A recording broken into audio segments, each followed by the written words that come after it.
Hey everybody, welcome to another episode of the Maine Morgue. I am your host, Jamie Santamore. I want to take a minute before I start the show this week and say thank you to all of my viewers of the first ever Horror Pack indie movie review, which was Deadly Dolly last week. It was a hugely successful debut, a hugely successful video. So I just want to say thank you, you guys, and I really appreciate it. It really means a lot. First up, as always, is going to be the movie talk segment this week, where I'm going to discuss two movies. 1984's A Nightmare on Elm Street and 1983's, I believe it's 83 or 84 maybe, might have been 84, Halloween 3 Season of the Witch. First up, A Nightmare on Elm Street. I thought this movie was great. A very interesting story. Sorry, my cat's over here doing his mischief. He thinks he's funny. I love the Nancy Thompson character, played by Heather Langenkamp. I don't know if you can make it out, but here over my shoulder, right here, I have a dual-signed photograph of Heather Langenkamp and Robert Englund, which she actually sent to me when I sent her an autograph request, and I had sent photos of my own to have her sign and send back. And she actually included that one. It's one of those promotional photos that they did for A Nightmare on Elm Street. So I was very cool, very happy to see that, very happy to get that. And I sent it actually off to Robert Englund to get it autographed. So it's the only dual signed piece I have in my collection. By the time this film came out, something I think fans have to realize is Friday the 13th was already on part 3. So they had a 3-month, 2-movie jump on A Nightmare on Elm Street.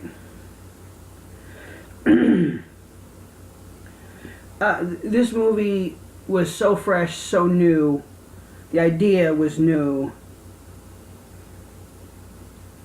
And I really think Nightmare on Elm Street was a fresh, welcomed change from Jason and Friday the 13th. This was the big screen debut of actor you might have heard of, Johnny Depp, who plays Glenn in Nightmare on Elm Street. The cast all the way around I thought was very well done, very well put together, all the right pieces in all the right places. I think the dream world that Freddy operates in, where Freddy is the boss, is amazing, because it gives you a sense of, once you're in the quote-unquote dream world, you're at Freddy's mercy, because you are no longer in control. The end of the movie, when Nancy defeats Freddy, I thought was cool, because she remembers what Glenn said to her. I thought that was pretty cool. Very well done. The twist at the very end of the movie was very Friday the 13th. Very well done, very well thought out and created brilliantly. As for rating this movie, I rated it a 4.5 out of 5 stabs, because there were places where I thought it could have been better or could have been done differently. If I had one knock on this movie, it would be the pacing. I thought, based on what I'd seen in Friday the 13th, when I saw this movie for the first time, I wanted more boom, boom, boom, boom, boom. I thought it could have been a little bit faster, and then towards the end, the action sequence which leads up to the defeat of Freddy, I thought could have been a little bit longer. Next up, Halloween 3 Season of the Witch. I want to tell you right off the bat that I really enjoy this movie, because I can completely separate it from the rest of the series, which most people can't do. This movie works on so many levels that it's really not funny. Great cast, amazing story, very well written. beginning to end with the suspense level. Writer-director Tommy Lee Wallace does not get enough credit for this movie. I really, truly, honestly believe that. Brilliant movie, brilliantly written. Tom Atkins is amazing in this film. Excuse me, I take a drink. Ooh, it's great. I don't know, I just threw the water back in there. The characters, like I said, were spot on. Tom Atkins as Daniel Chillis, or Chilas, I guess it is. Dan O'Hurley, sorry if I said that wrong, as Cornell Cochran. Brilliant bad guy. I thought he did an amazing job in this movie. Having Nancy Kyes, who is formerly Nancy Loomis, return to the series. She originally played Annie Brackett in the first Halloween film. I thought that was a brilliant move. I thought it was funny. And it took me, I think, 3 times watching this movie to realize who she was. The tension continues in this movie, and the suspense build is something that I think fans overlook in this movie because they're so pissed off that Michael Myers isn't in the movie.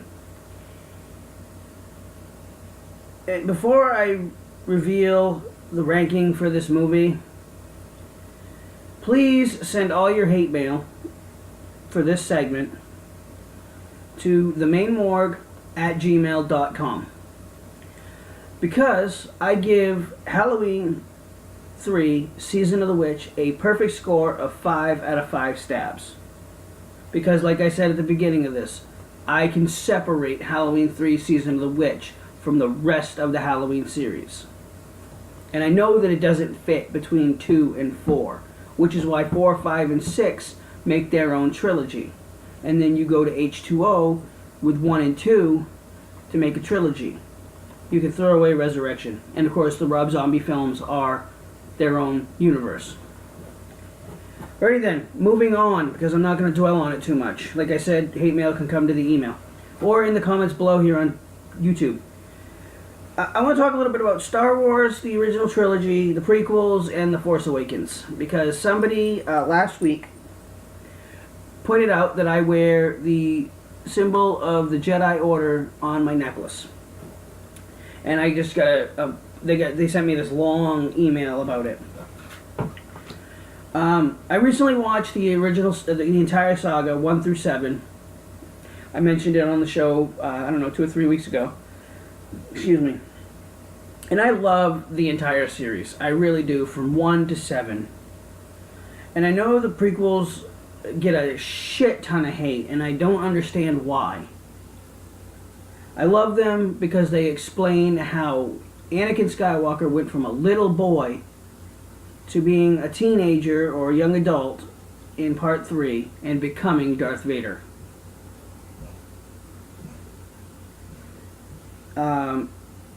A lot of people feel that the prequels weren't needed. And I could not disagree more for the reason I just said. They show you how Anakin became Darth Vader and his reasoning behind it.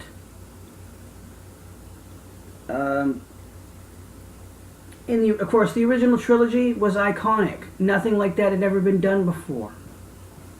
And that's what people don't understand is George Lucas started with Part 4 in the story. Which, why would you start with Part 4? Because 1 through 3 are its own trilogy, 4, 5, and 6 are its own trilogy, and 7, 8, and 9 will be their own trilogy. If they stop at 9. Now that it's owned by Disney, who knows? I feel personally that Star Wars is the most religious movie, or most religious, the first one, the original trilogy, is the most religious movies, never to mention God and the devil. Now you think about this for a second. Light side, good. Dark side, bad. It's not rocket science here. Come on. The light side is good people, the dark side is bad people, right? And there's an area of gray, which I don't understand the whole gray Jedi concept because I haven't read up on it. And the reason I say this is because the Force is my religion. That's why I wear the symbol of the Jedi Order. I believe in the Force. I don't believe in the Jedi mind tricks and all that stuff. However, I do believe that the Force is all around us. It penetrates us. It binds us together. And it's no different than Christianity, except for what I know and understand is we do not believe in a deity like God. We believe in the Force. I love the Force. I love Star Wars so much, and I believe in the Force so much that I have the Jedi Order tattooed on my wrist, which you really can't see it in... Well, you can see it a little bit. Right here. The same thing that's on my pendant. And this is what I wear instead of a crucifix like you Christians wear. Christians wear crucifixes. I wear the Jedi Order symbol.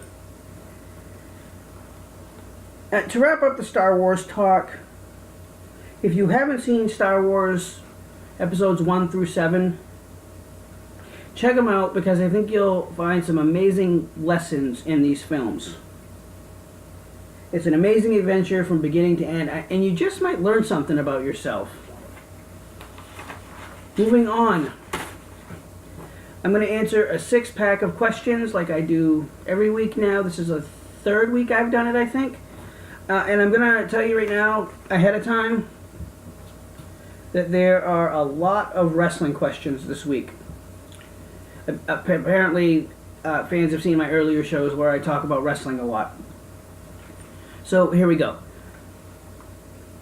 Are you more of an old school wrestling fan or like the new stuff? I don't know what you mean by old school, like if you mean before I was born or like 80s wrestling or the Attitude Era.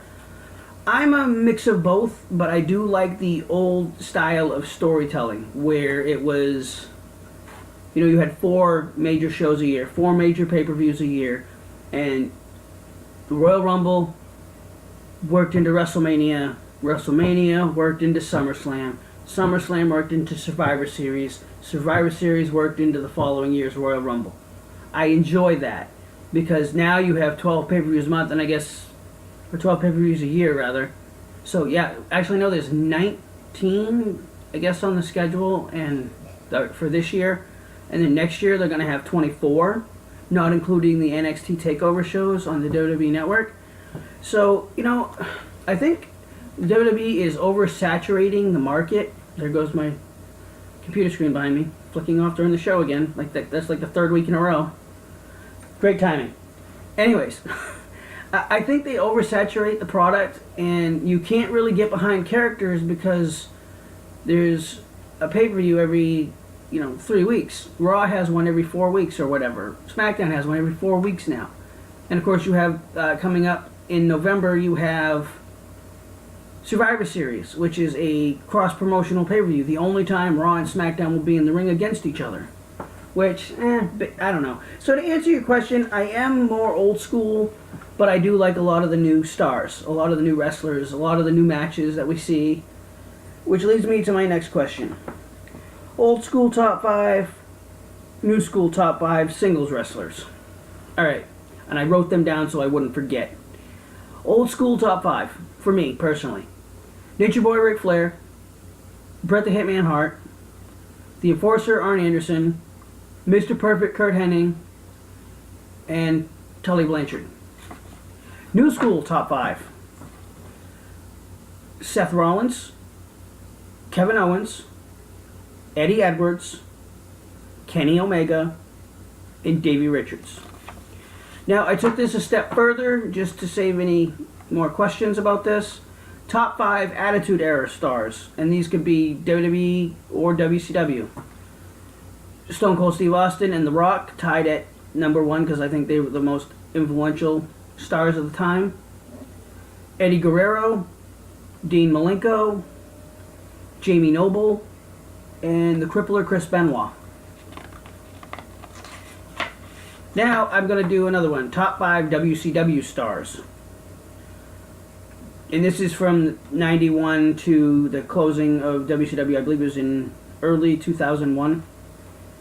Diamond Dallas Page, Ricky the Dragon Steamboat, Flying Brian Pillman, Brad Armstrong, and Lord Steven Regal. So those are my top 5s.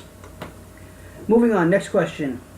When you wrestled, did you prefer singles or tag wrestling?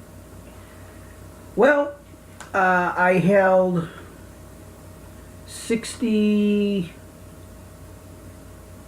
Let's see.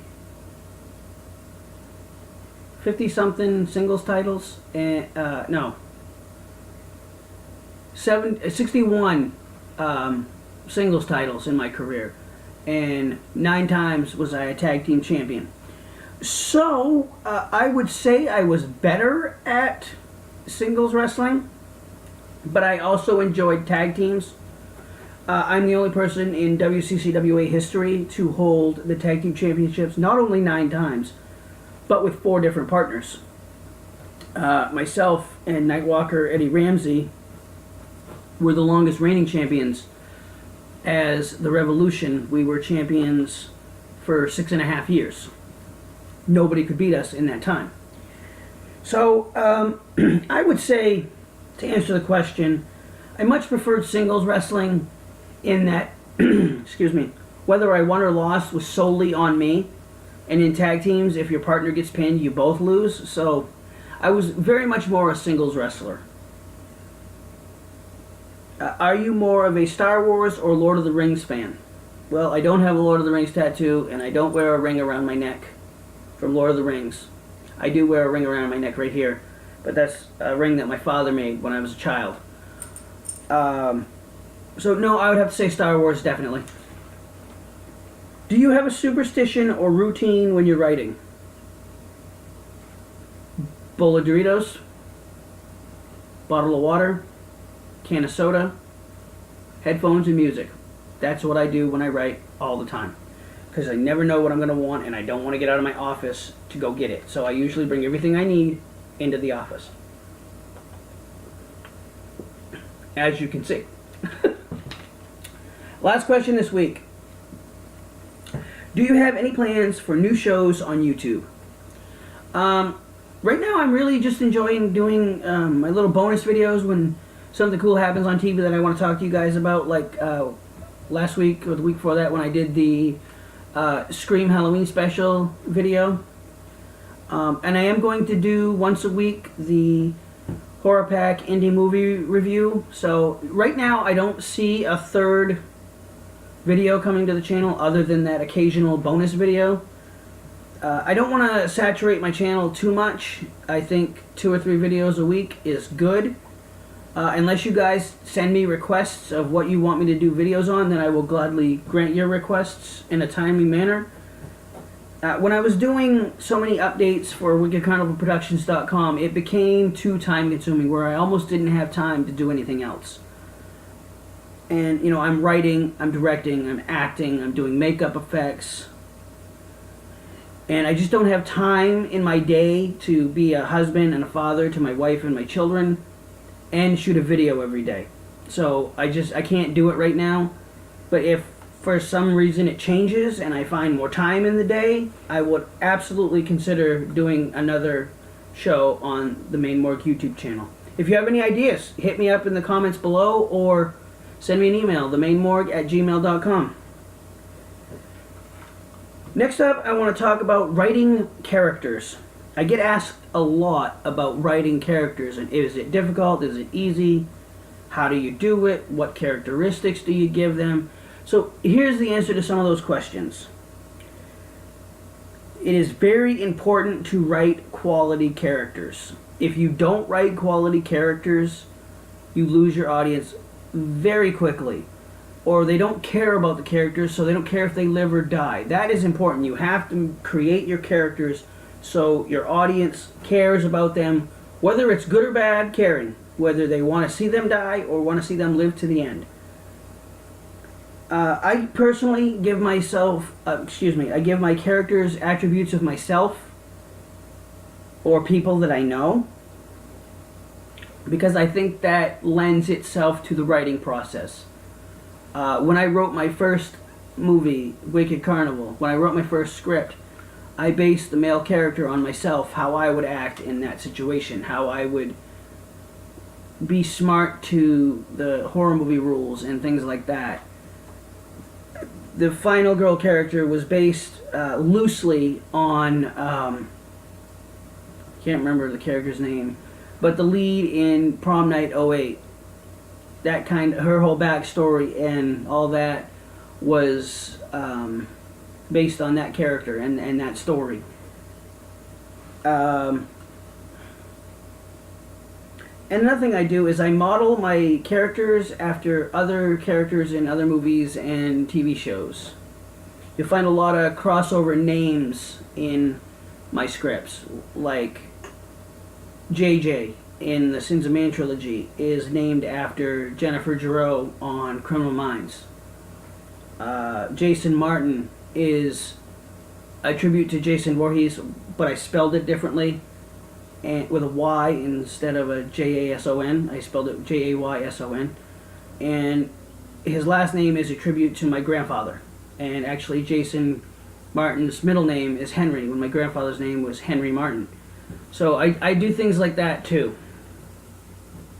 There's a character in part 3, I believe he's still in there, who's named after my brother. So, you know, the best advice I can give you, especially if you're going to write horror, is go to the well of stereotypical characters: the jock, the slut, the best friend, the cool guy, the nerd, the cheerleader. Get all of those in there, and fans will not turn on you. Fans will think, okay, this is what we expect. But maybe toy with it a little bit. Like maybe, you know how the jock always, oh, I'm a big badass football player, I'm gonna go get this guy, and he ends up dying. Fuck with the audience a little bit. Make the jock the last guy to die with the final girl. You know, just change it up just a little bit. Write characters that you care about, because if you care about them, I'm pretty sure the audience will care about them. I tell the story all the time. When I wrote the Marty Jones character for Sins of Man, Rise of Mortis, I knew exactly what I wanted. I wanted a hip-hop wannabe guy like B-Rad G from Malibu's Most Wanted, or Scotty P from We're the Millers. And I actually gave him the gimmick of "Now I'm Saying" as his tagline. So by the time he said it 5 or 6, 7, 8, 9, 10 times, you know, you wanted to see him get a knife to the skull or the back or the throat, or just so he'd shut up. So that's the best thing I can say to you is write characters that you care about, because your audience and your fans will care about those characters too. Or that's the best case scenario. To close out the show this week, I want to talk about killing off a main character in a sequel. If you do this, it is very important that you do it right. And yes, there is a right way and a wrong way to do it. 2 examples for movies that I like would be Nancy Thompson in A Nightmare on Elm Street 3, Dream Warriors, and Randy Meeks from Scream 2. I was pissed, absolutely pissed off, when I saw these movies and saw these characters die. I absolutely love the Randy Meeks character. I really, genuinely do. He reminds me a lot of myself. And I think that was the point. But, you know, years later, now I understand why Nancy had to die in Part 3 and why Randy had to die in Scream 2. Because it's the general progression. I'm sorry, I love the Scream franchise, but I could not sit there and believe, and I probably wouldn't like the series as much as I do, if Sidney, Randy, Dewey, and Gale had survived the entire franchise. It just wouldn't have made sense to me. Now, going back to Nightmare on Elm Street Dream Warriors, when Nancy dies, I think that had to happen because they needed to move forward with the story. And what I mean by that is, she was in Part 1, she was the final girl in Part 1. She's completely absent from Part 2, other than the diary and it being in the same house and all that stuff. Then in Part 3, she comes back to help these kids who are dealing with their pattern nightmares and all this stuff. She knows about Freddy. She knows how to stop him, or she thinks she does. And I think by doing away with those characters, the writers and directors were saying, okay, you've lost that beloved character, now we're going to give you something else. And I think they did that somewhat effectively. I say somewhat because in Scream 3, I mean, Randy was there, but it was on video, and he wasn't there for Sid, you know what I mean? Excuse me. And I think the important thing that fans need to realize is that when they kill off Randy halfway through Scream 2, the message they are sending to the audience is, okay, now you guys know that anything can happen and that anybody can die in this movie. And I think that's what the whole message was, and fans hated it. A lot of fans still hate it to this day. I've come to peace with it. I understand it. It makes sense to me. Maybe it's because I've taken up filmmaking and started to make movies for myself. But yes, I think if you do it, you have to do it right, or you lose your core audience, or they become jaded with your product and your films. If you're a writer, I strongly suggest that you think long and hard going into the writing of a part 2, part 3, part 4, 5, 6, whatever, before you kill off a main character or a beloved character, because it can kill your franchise. It can kill all your momentum if you don't do it right or explain to the audience why you're doing it. They never really did explain why they killed Randy, but it seemed neither here nor there. So that's all I've got for you guys this week. The show's going to end a little bit early unless I can think right off the top of my head about something I want to talk about, which, got it. Things with Sins of Man 2 Vengeance are progressing well, on schedule for the November 27th release.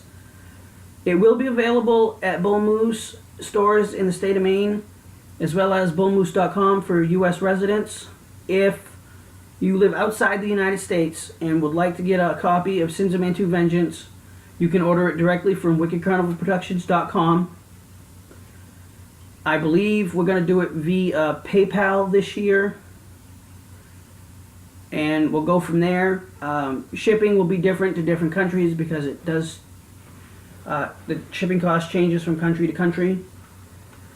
If you would like to get it signed, you need to tell me in the comments, or if the comments don't work, which we had this problem last year, you can always send me a quick email, wickedcarnivalproductions@gmail.com, telling me that you ordered the movie and you would like it signed, and I will sign the cover for you.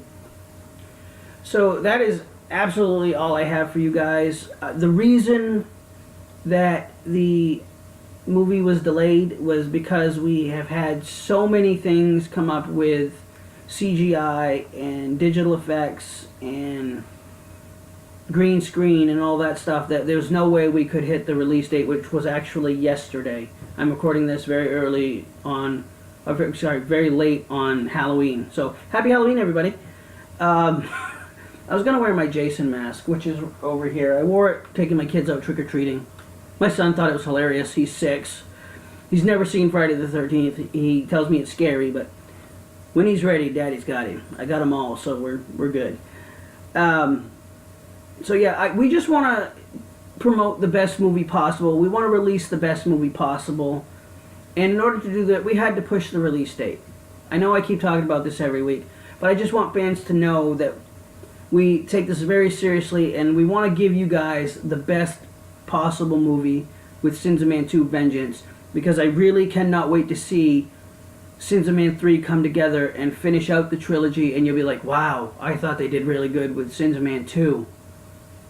I can't wait for Sins of Man 3 to see what they do and see how they finish this off. Alright, everybody, once again, this is the Maine Morgue. My name is Jamie Santamore. I'll see you guys next week. This week's movie review is going to be Midnight Movie, which was released in '08, I believe. So I will be back later this week with that. I'll see for you those of you that don't watch the movie reviews. I'll see you guys next week on the Maine Morgue.